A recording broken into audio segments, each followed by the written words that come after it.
तरिका हो। यस्तो पनि सुत्ने तरिका हो? 16 घण्टा को सुत्छ? हैन क्याल्कुलेटर नै लिएर बसेछौ कि क्या हो? यति घण्टा, यति मिनेट, यति सेकेन्ड। व्रत नबोला। मेरो माइतीले दिएको खाटमा माइतीले दिएको तन्न फेर्नु पर्यो। मेरो माइतीबाट पठाएको दाल चामल आलु नुन तेल घिउ सबै हालेर खिचडी बनाएको छु। गएर हेर त्यहाँ। फेरि त्यहाँ माइतीबाट लिएर आएको प्रेसर कुकर ग्यास पनि पड्केला। अलि विचार गर। हिजो मेरो भाइले माइतीबाट आउँछु भनेर फोन गरिरहेको थियो। मैले आइज भनेकी छु। छिटो गएर मेरो माइतीले दिएको बाइक चढेर गएर लिएर आऊ त।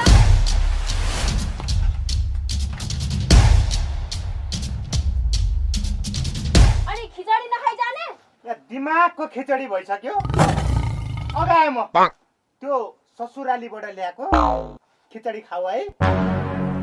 ल हेर न फुर्ती। अझ मेरो माइती जस्तो हुनी खानी भइदिए अब कति फुर्ती लगाउँथ्यो होला नि।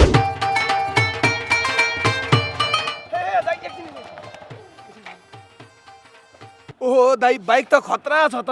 कुन ब्रान्डको हो दाइ? माइती ब्रान्डको भाइ। हजुर ए मुला माछा पोखरी केही पनि होइन। मान्छे हेर्दाखेरि पढाइले जस्तो देख्छौ भाइ। आँखा च्यातेर हेर न कुन ब्रान्डको हो यार। के कामले हिँडेछ, कसो कामले हिँडेछ, मान्छे पागल भइरहेछ, बौलाइरहेछ। साला माइत भन्ने कुरो आइरहेछ होइन भाइ। म चाहिँ सालो भाइ लिन जानला। ल ल बे गरेपछि दाइ पनि ठुलो हुनु भा। बिहे गरेपछि मान्छे दुलो मुनि गाथा चाहिँ ठुलो हुनु भा। के भन्नु भा दाइ? केही पनि होइन भाइ, मलाई हतार छ, म गएँ।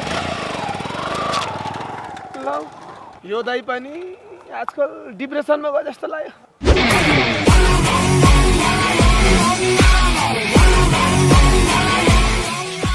ए भाइ आयो? दिदी नमस्ते। होइन हमसकललाई उठाएर ल्याएको भाइ। आएर त आयो त। कस्तो कुरा अरे तिमीले? ल हेर न। अनि यति सानो मान्छेलाई अनि ब्याग बोकाएर लिएर आउने हो? आफू बोक्न सक्दैनौ? मान्छे पो सानो त, उमेर त सानो होइन नि त। गाह्रो भयो र यहाँले। ल तँलाई गाह्रो भयो क्या यहाँले यहाँ। अनि त्यो मैले किनेर ल्याएको ताप्केमा चिया बसाल्यौ त भाइको लागि? तिमीले ल्याएको ताप्केमा मेरो माइतबाट ल्याएको चिनी चियापत्ती हालेर चिया बसालेको छु।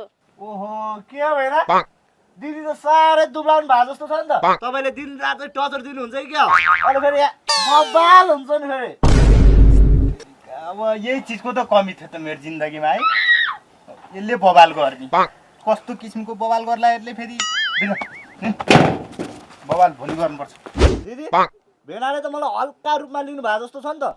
मैले बब्बाल गर्नु पर्यो भने कस्तो बब्बाल गर्छु भनेर भेनालाई सम्झाइदिनु त। गर्छस् बबाल अहिले सालालाई छानो माथि लगेर तल फ्यालेर फेरि टिपेर लगेर फेरि फ्यालिदिन्छु जाँदा। ओ भेना के सोचे? तेरो भेनालाई सम्झाइ साध्य भए पो सम्झाउनु।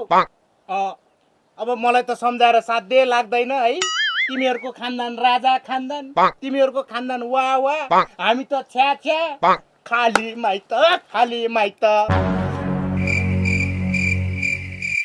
होइन हो भेना के सोचे?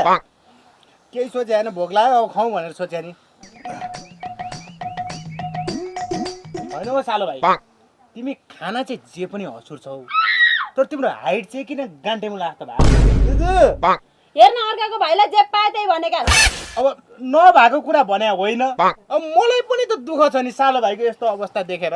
कस्तो अवस्था? के चाहिँ कमी छ मेरो भाइमा? के चाहिँ पुरा छ त्यो चाहिँ भन न दिदी। व्रत नबोला है। व्रत भनेपछि याद आयो मलाई। आज त मेरो मङ्गलबारको व्रत हो नि। बिहान मासु भात खाने बेलामा तिमीले सम्झाउनु पर्दैन? तेत्तेरीका राम राम राम राम। हेर न त्यहाँ मेरो माइतीबाट ल्याएको चामलको भात हसुरेर अनि भुजाको चटपट हसुरेर व्रत अरे। ए दिदी ल होइन सालो भाइ। हजुर भेना। अनि यो बलिउड हलिउड कहाँबाट कहाँ पुगिसक्यो यार। हाम्रो नेपाली फिल्मको प्रगति कहिले हुने भने? खै है खै। अब हेर भेनाले बनाउँछ फिल्म, भेनाले। मैले फिल्म नबनाइकन चाहिँ नेपाली फिल्म इन्डस्ट्रीको प्रगति हुँदैन जस्तो लाग्यो मलाई। म बनाउँछु फिल्म। तपाईँले फिल्म बनाउने?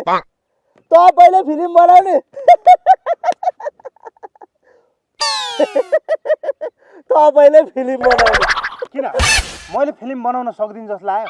मैले फिल्म बनाउन सक्दिनँ जस्तो लाग्यो तिमीलाई? तपाईँलाई एक्सन रिएक्सन अनि डायलग भनेको त थाहा थाहा छ? थाहा छ। ल के भन्नु त? आइया किन आएर? हो जस्ट इक्जाम्पल। मैले तिमीलाई हाने नि, त्यो चाहिँ एक्सन। अनि मैले हान्ने बित्तिकै तिमीले अनुहार कचक बनायो नि, त्यो चाहिँ रिएक्सन। अनि आइयामा किन हाने भन्यौ नि त्यो चाहिँ डायलग बुझ्यौ बुझे तैँले मलाई किन हाने हो यो चाहिँ मेरो एक्सन एक्सन है आइयामा कानको छाली नै फुट्यो होला यार एक्सन है एक्सन होइन त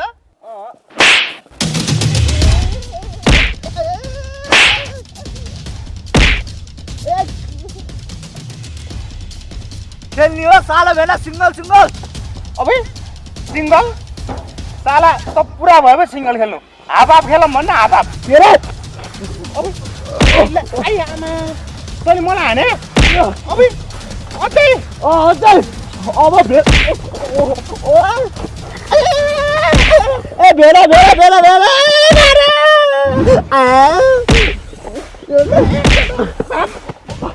अझै अझै अझै ल अझै ओइ तँ किन बौलाको सानो भनेर हेपेको तैँले मसँग सक्छ तँ किन बौलाको भाइ ओ भेरा भेरा ए भेरा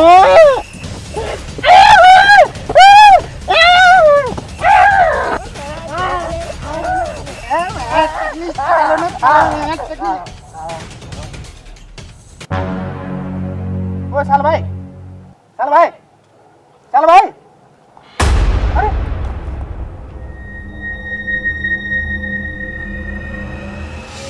अरे ओए ओए उठ्ला उठ्ला बडे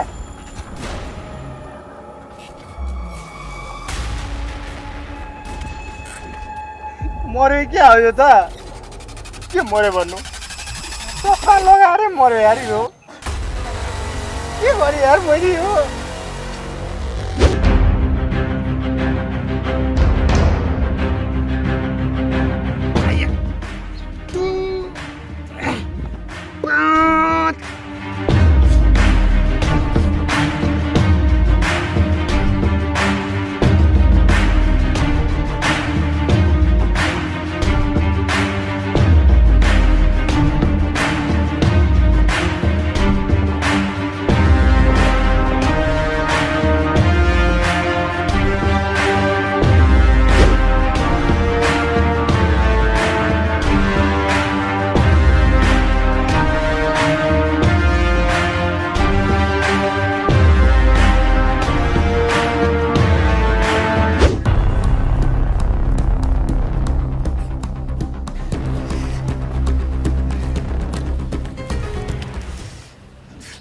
बिचारा मेरो सालो भाइ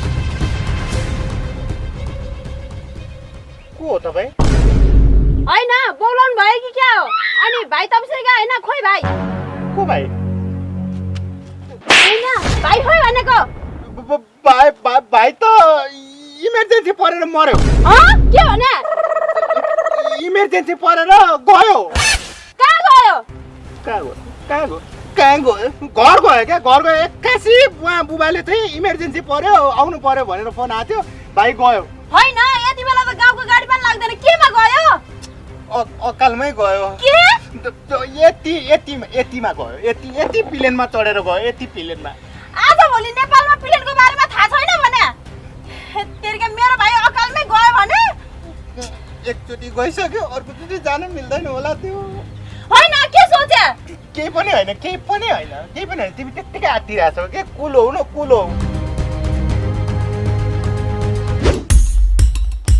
होइन मेरो भाइ अहिलेसम्म घर पुगेको छैन अरे होइन मेरो भाइ 2 दिनसम्म प्लेनमा गएको मान्छे पुग्दैन पुगे होइन रे होइन मेरो भाइ कहाँ छ भने 2 दिनसम्म प्लेनमा गएको मान्छे अहिलेसम्म पुग्दैन कहाँ छ मेरो भाइ कहाँ हाल्यौ तिमीले मेरो भाइ कहाँ हाल्यौ मेरो भाइ कहाँ हाल्यौ तिम्रो भाइ कहाँ छ तिम्रो भाइ कहाँ छ भने होइन के बोलायो के तिमी के भयो मेरो भाइ मर्यो। के रे? भाइलाई फोन लाउ त एकचोटि। हैन यो भाइलाई फोन लाउ त। जेल जीवन हुने भयो यार। हेलो भाइ मेरो भाइ कसरी बोल्यो? कहाँ छ सन्चै छस्? ए ल ल कहाँ छस् के गर्दै छस् भनेर फोन गरेको। ल ल राखिदिएँ है। ल भाइ जित्दै रहेछ। के रे? हैन